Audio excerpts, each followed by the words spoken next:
Assalamualaikum warahmatullahi wabarakatuh. Bismillahirrahmanirrahim. Alhamdulillahirrabbilalamin. Amma ba'du. Selamat pagi kelas 5. Baik, materi hari ini adalah materi fikih yang dimana akan membahas tentang balignya laki-laki dan perempuan. Oke, sebelumnya untuk mengerjakan amal ibadah tentang Islam seperti puasa, sholat, dan yang lainnya itu ada memerlukan beberapa syarat. Yang pertama yaitu harus mukallaf. Apa itu mukallaf? Ya, mukallaf adalah orang yang diberi kewajiban ataupun sudah wajib melakukan amal ibadah. Nah, di sini mukallaf yang pertama yaitu Islam, ya. Yang kedua berakal dan yang ketiga balik. Syarat pertama untuk melakukan ibadah seperti sholat itu adalah orang Islam. Orang Kristen tidak boleh buat sholat, tidak diwajibkan sholat. Untuk orang Buddha tidak diwajibkan sholat, yaitu yang diwajibkan sholat itu hanya untuk orang Islam. Kalaupun orang Kristen, orang Buddha, orang Konghucu dan lainnya sholat, itu tidak sah. Karena syarat pertama itu mukallaf ataupun orang yang sudah diberi kewajiban tentang amal ibadah syara, ya. Yang kedua berakal. Sudah pasti apabila orang yang berakal, orang normal itu sudah diberi kewajiban untuk melaksanakan amal ibadah seperti puasa, sholat, mengaji dan lainnya. Nah, coba bayangkan apabila orang gila suruh untuk mengaji, orang gila suruh untuk sholat. Nah, itu tidak wajibkan karena mereka tidak berakal, tidak bisa berpikir. Untuk manusia yang normal yang berakal seperti kita itu diwajibkan untuk sholat, puasa dan lainnya. Sudah terkena kewajiban dalam Islam. Yang ketiga balik. Balik di mana seseorang telah mencapai umur pendewasaan. Nah, gimana misal kalau untuk anak-anak? Kalau untuk anak-anak melaksanakan dalam kegiatan amal ibadah itu dapat pahala sunnah, dapat pahalanya sunnah. Orang tua juga mendapatkan pahala apabila anaknya melaksanakan ibadah, orang tua dapat. Nah, tapi belajarnya itu wajib. Apabila umur 9 sampai 10 tahun, dari umur 7 tahun, apabila tidak melaksanakan ibadah itu wajib diperingati. Kalau tidak mau itu boleh dipukul, tapi dipukulnya itu yang mendidik, tidak boleh membekas, itu dalam Islam, ya. Umur 7 tahun belum balik, ya. Apabila tidak mau melaksanakan ibadah puasa, sholat, itu kita boleh memperingatkannya dengan tegas, ya. Baik, untuk selanjutnya yaitu untuk umur balik. Ini ada ciri-cirinya untuk umur balik bagi laki-laki dan perempuan, ya. Dan apabila sudah mencapai umur pendewasaan, itu sudah wajib untuk melaksanakan amal ibadah syara, ya. Salah satunya contohnya sholat. Apabila orang yang sudah balik, orang Islam, orang yang berakal tidak mau melaksanakan ibadah, itu maka akan mendapat dosanya ditanggung sendiri, ya. Itu. Jadi kalian, ya, yang masih belajar, yang belum balik itu harus belajar tentang amal ibadah agar nanti sudah balik amal ibadahnya diterima. Coba bayangkan kalau mulai sekarang kalian tidak belajar, nanti sholat tidak diterima, wudhu tidak diterima, puasa tidak diterima karena tidak bisa tahu ilmunya. Bukannya dapat pahala, nanti kalian dapat dosa, ya. Ya, orang yang banyak berdosa akan masuk. Iya, makanya kita harus belajar mulai sekarang, ya. Orang tua, ikuti arahan orang tua, nasihat orang tua, karena semua yang keluar dari perkataan orang tua itu pasti untuk yang terbaik untuk anaknya, ya. Jangan membuat orang tua marah. Kalau orang tua marah, nanti Allah juga marah, ya. Tidak mau kan Allah marah sama kalian? Iya. Makanya kita harus ingin dekat dengan Allah, dekat juga dengan orang tua, sayangi orang tua. Baik, ciri-ciri balik di sini Mister akan membahas. Yang pertama, ciri balik bagi yang laki-laki. Yang pertama itu minimal yang laki-laki berumur 12 tahun. Yang di sini kemungkinan SMP, ya. Dan kemungkinan kecil apabila umur masih SD itu laki-laki sudah balik, itu kemungkinan sangat kecil sekali, ya. Makanya ilmu fikih ini diberikan untuk saat ini, untuk persiapan nanti kalian balik, kalian sudah mempunyai ilmunya tentang cara persyaratan ibadah yang lainnya. Itu perlu sangat sekali untuk fikih ya. Baik, selanjutnya untuk yang ihtilam atau mimpi basah. Ya. Kalau misalnya ulangi kembali, yang pertama itu minimal umur 12 tahun. Artinya minimal ini batas minimal. Ya, batas minimal itu paling muda, yaitu 12 tahun. Misal bagaimana untuk 12 tahun belum balik? Itu bisa saja terjadi. Karena di sini minimalnya batas yang paling mudanya itu 12 tahun bagi laki-laki. Ya. Yang laki-laki nanti harus juga persiapan belajar mulai sekarang tentang ilmu fikih. Sholat, wudhu, puasa, dan yang lainnya. Yang selanjutnya itu ihtilam atau mimpi basah. Mimpi basah itu apabila seorang laki-laki yang sudah mencapai balik itu mimpi dengan syahwat. Nah, itu nanti namanya mimpi basah ataupun ihtilam, ya. Yang selanjutnya itu tumbuh jakun. Yang laki-laki itu mempunyai jakun apabila sudah mencapai umur balik. Jakun itu adalah sesuatu yang menonjol di leher, itu untuk laki-laki. Yang perempuan tidak ada. Kalau perempuan ada jakunnya itu perlu dipertanyakan. Ini untuk jakun itu biasanya ada pada laki-laki ciri-cirinya. Dan selanjutnya itu tumbuh bulu kemaluan, tumbuh bulu ketiak dan kemaluan ya. Dan yang terakhir yaitu suaranya berubah. Yang laki-laki semakin dewasa suaranya semakin menggema. Yang tadinya kecil itu suaranya katakanlah cempreng ya. Kalau sudah dewasa itu mulai ngebas suaranya berubah. Nah, selanjutnya sebelumnya telah membahas tentang balik laki-laki, sekarang kita akan tahu perbedaan apa saja balik dengan perempuan. Nah, ciri-ciri balik perempuan itu minimal umurnya 9 tahun. Maka dari itu fikih ini masuk pada kelas 5 SD. Karena apa? Karena umur 9 tahun itu kemungkinan kelas 5 SD itu sudah mencapai umur 9 tahun. Maka itu dari itu alasan pelajaran ini ada di kelas 5 SD seperti itu ya. Untuk persiapan bagi perempuan. Perempuan itu karena lebih cepat dewasanya. Jadi minimal balik bagi perempuan itu itu umur 9 tahun. Seperti itu. Selanjutnya yang sudah jelas kita ketahui untuk perempuan itu baliknya itu dengan ciri-cirinya haid. Yang dimana perempuan sudah haid itu berarti sudah balik, sudah mendapat kewajiban amal ibadah. Apabila kewajiban amal ibadah ini tidak dilakukan, nanti akan mendapat dosa karena sudah dewasa yang balik ini ya. Mulai belajar dari sekarang tentang ilmu fikih. Dan selanjutnya sama perempuan juga bisa saja ihtilam atau mimpi basah. Mimpi basah itu mimpi dengan syahwat ya. Dan yang selanjutnya itu tumbuh buah dada dan tumbuh bulu ketiak dan kemaluan.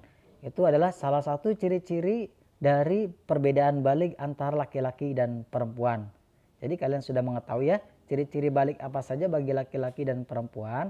Apabila sudah balik, kalian wajib untuk melaksanakan amal ibadah. Jangan sampai ditinggalkan. Kalau ditinggalkan nanti dosanya ditanggung sendiri. Orang tua tidak menanggung dosa yang anak-anak sudah balik ya, seperti itu. Nah, bagaimana Mister apabila belum balik? Apa wajib? Wajib belajar. Terus dapat pahala? Dapat pahala. Kalian dapat pahala amal ibadah yang telah kalian lakukan dan orang tua kalian juga dapatkan pahalanya ya. Sayangkan sama orang tua.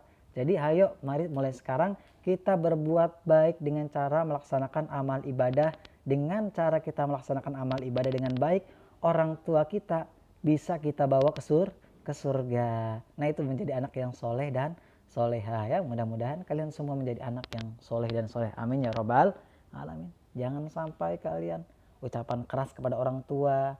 Jangan sampai kalian melukai orang tua. Itu tidak boleh dalam Islam ya. Karena itu akan menjadi anak yang durhaka. Kalian tahu ceritanya jadi anak durhaka? Ya, maling kundang salah satunya adalah ciri anak yang durhaka. Ya, dikutuk menjadi batu. Ya, mudah-mudahan kita tidak menjadi anak durhaka, selalu nurut kepada orang tua. Ya. Baik, selanjutnya yaitu ada namanya setelah kita mempunyai hadas besar nih, mempunyai hadas besar. Setelah ihtilam, setelah mimpi dengan syahwat, itu kita punya junub. Nah, junub itu adalah hadas besar. Kalau hadas kecil itu kita bisa bersucikan dengan wudhu, ya. Misalkan kita habis kentut, habis kencing, habis yang lainnya, itu kita bisa dengan wudhu untuk mensucikan badan. Tapi apabila kita mempunyai hadas besar, ya, Nanti ini di sini jelaskan ketika untuk laki-laki dan perempuan itu sama, yaitu ihtilam. Apabila kita mimpi basah, itu diwajibkan untuk mandi junub ya. Nanti di depan niatnya misal jelaskan. Untuk yang perempuan itu ada banyak sekali hadasnya, tidak hanya ihtilam dan tidak hanya ihtilam atau mimpi basah saja. Banyak hadas untuk perempuan. Jadi perempuan itu menurut saya berat untuk menjadi perempuan. Berat sekali. Jadi kalian tidak boleh untuk melukai perempuan ya, gitu. Nah, salah satunya yang tadi sudah disebutkan untuk perempuan itu bisa saja ihtilam dan haid, dan ini khusus perempuan, laki-laki tidak akan terjadi, yaitu haid. Haid itu hanya untuk laki-laki ya. Maaf, untuk perempuan.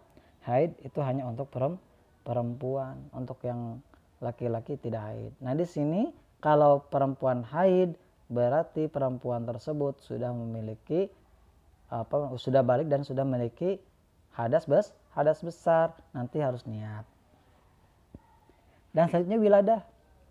Wiladah ini biasanya yang perempuan yang ketika mempunyai anak yang mengandung. Nah, di sini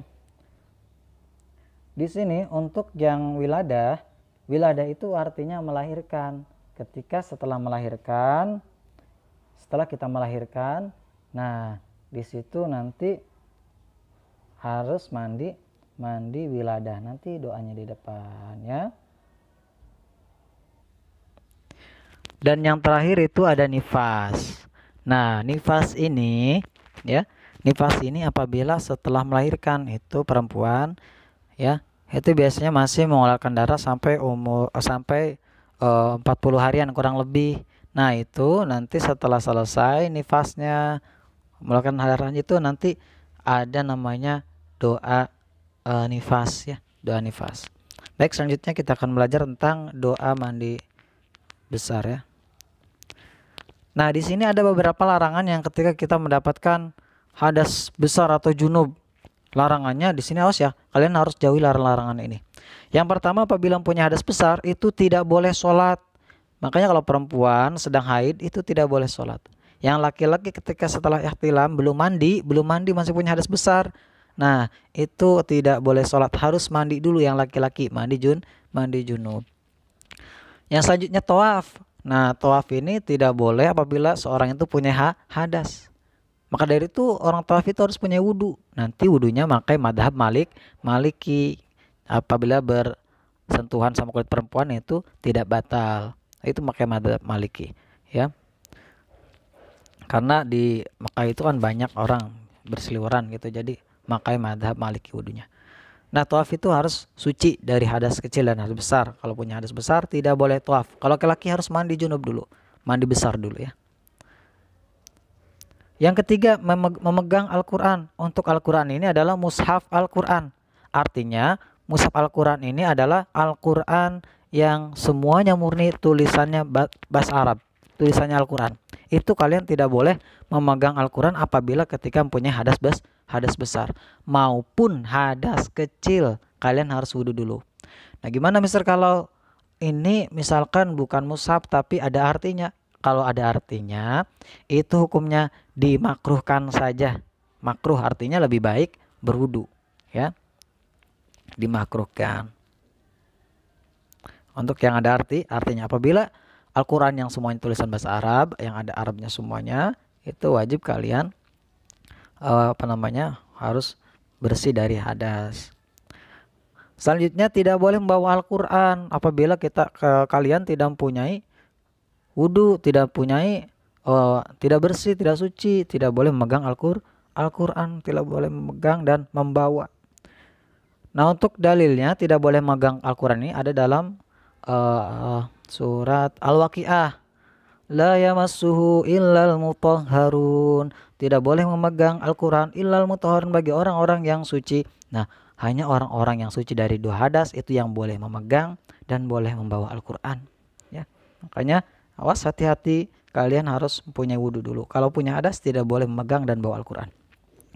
Yang selanjutnya membaca Al-Quran. Nah, membaca Al-Quran ini hanya orang yang mempunyai hadas junub, hadas besar. Kalau hadas kecil, kalau membaca Al-Quran boleh. Tapi kalau punya hadas besar junub itu tidak dibolehkan membaca Al-Quran ya. Nah, terus Mister bagaimana kalau mau hafalan? Nah, kalau untuk hafalan itu rukhsahnya kalian niatkan untuk zikir saja, membaca hafalannya niatkan dengan zikir. Ilatnya atau halangannya apabila Al-Quran tidak dihafal-hafal itu nanti lupa. Nah, untuk menghafal niatkan zikir. Tapi kalau membaca biasa, tidak hafalan, tidak apa, tidak niat baca sendiri, tidak meniatkan zikir, itu tidak boleh. Dan yang selanjutnya berdiam diri di dalam masjid itu tidak boleh apabila punya hadas besar. Ini punya hadas besar, diam aja dalam masjid. Itu tidak boleh. Kalau lewat boleh nggak? Kalau lewat itu boleh lewat saja. Tapi kalau diam, tiduran, duduk di masjid itu tidak boleh apabila punya hadas besar. Karena fungsi masjid itu buat sholat, buat ibadah, bukan buat tempat tidur-tiduran, itu ya.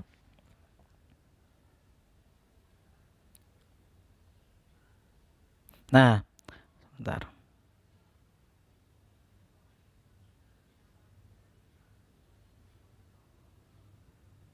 Nah, ini pun niat mandi junub. Niat mandi junub bagi laki-laki dan perempuan setelah ihtilam ya. Nah, itu niatnya. Awas, niatnya ini kalau kita punya junub itu niatnya seperti ini. Bismillahirrahmanirrahim. Nawaitu ghuslan li raf'il hadasil akbari fadlillahi ta'ala. Itu di dalam ucapkan dalam mulutnya sunnah, tapi dibaca dalam hati niatnya ini, aku berniat mandi besar untuk menghilangkan hadas besar fardu karena Allah Ta'ala, itu wajib dalam hati. Tapi tetap agar kita hafal, kita harus ucapkan untuk niatnya. Nah, ketika apa niatnya ini? Ketika kita pertama kali untuk membasuh tubuh kita dari atas kalau mandi pertama, ataupun di tengah nggak apa-apa. Itu baca doa niat mandi wajib ataupun junub. Itu sekali saja niatnya. Yang selanjutnya itu tinggal mandi kebersih saja. Nah, diniatkan juga kalau ketika mandi junub itu diniatkan semuanya terbasuh ya, dengan meyakinkan udah ini udah bersih semua. Jangan asal mandinya, harus dibersihkan semuanya pakai sabun ya. Kalau ada sampo nggak apa-apa. Nah, ini khusus perempuan, yang tadi khusus laki-laki dan perempuan, yang sekarang khusus perempuan saja untuk haid. Nah, niat mandi wajib setelah haid yaitu nawaitul ghuslan li rafil hadasil haidi ya. Lillahi ta'ala. Ada niat yang lain juga, ada anil haidi tambahannya. Nawaitu ghuslan li rafil hadasil haidi lillahi ta'ala. Niatnya dalam hati, aku niat mandi wajib untuk mensucikan hadas besar dari haid karena Allah Ta'ala. Untuk haid itu perempuan itu maksimal biasanya 14 hari untuk haid perempuan. Kalau 15 hari, lebih dari 14 hari, yaitu 15 hari sampai ke sana, itu namanya istihadah, yaitu darah penyakit, bukan haid lagi, itu penyakit. Karena maksimal itu 14 hari. Ada yang 7 hari, ada yang 6 hari, biasanya 7 hari. Itu ada dalam kitab juga penerangannya ya. Jadi laki-laki ataupun perempuan harus tahu ilmunya. Untuk perempuan buat diri sendiri, untuk laki-laki bisa disebarkan kepada saudaranya ataupun keluarganya. Nah, itu. Dan kondisi haid juga beda-beda. Biasanya haid itu sebulan itu ada saja haid, tapi tergantung kondisi badannya, karena setiap haid perempuan itu berbeda beda kondisinya ya. Nah, setelah itu niat lagi bagi perempuan nih banyak. Itu ada namanya wiladah. Nah, wiladah ini adalah ketika setelah melahirkan nih, lagi mengandung, melahirkan. Nah, itu setelahnya nanti mandi wiladah. Niatnya kalau sudah badan sudah kuat, niatnya nawaitu ghuslan li rafil hadasil wiladati lillahi ta'ala ya. Saya niat mandi untuk menghilangkan hadas wiladah karena Allah Ta'ala, seperti itu ya. Nah, nanti mandi. Nah, setelah itu belum selesai untuk wiladah, biasanya perempuan di sini ada nifas. Nifas itu masa setelah melahirkan ya. Perjuangan orang tua ataupun perempuan itu sangat ya susah sekali melahirkan itu untuk berhubungan dengan nyawa. Makanya kalian tidak boleh melukai perempuan dan melukai orang tua tidak boleh ya. Niatnya nawaitu ghuslan li rafil hadatsin nifas lillahi ta'ala. Dalam hatinya saya niat mandi untuk menghilangkan hadas nifas karena Allah Ta'ala. Nah, itu adalah niat-niat untuk mandi wajib, mandi junub dan yang lainnya. Mudah-mudahan kalian paham ya. Dan untuk materi fikih itu sangat penting karena adalah fikih itu ilmul hal. Ilmu hal itu adalah ilmu yang sering dipakai setiap hari. Ketika sholat, mengaji ya, ketika punya hadas besar, hadas kecil, itu ilmu fikih adalah ilmu yang paling penting ketika kita melaksanakan amal ibadah. Mungkin itu saja dari Mister ya. Apabila kalian kurang paham, kalian bisa langsung chat ke Mister. Dan terima kasih atas pelajaran hari ini. Sekian, terima kasih. Akhiran wassalamualaikum warahmatullahi wabarakatuh.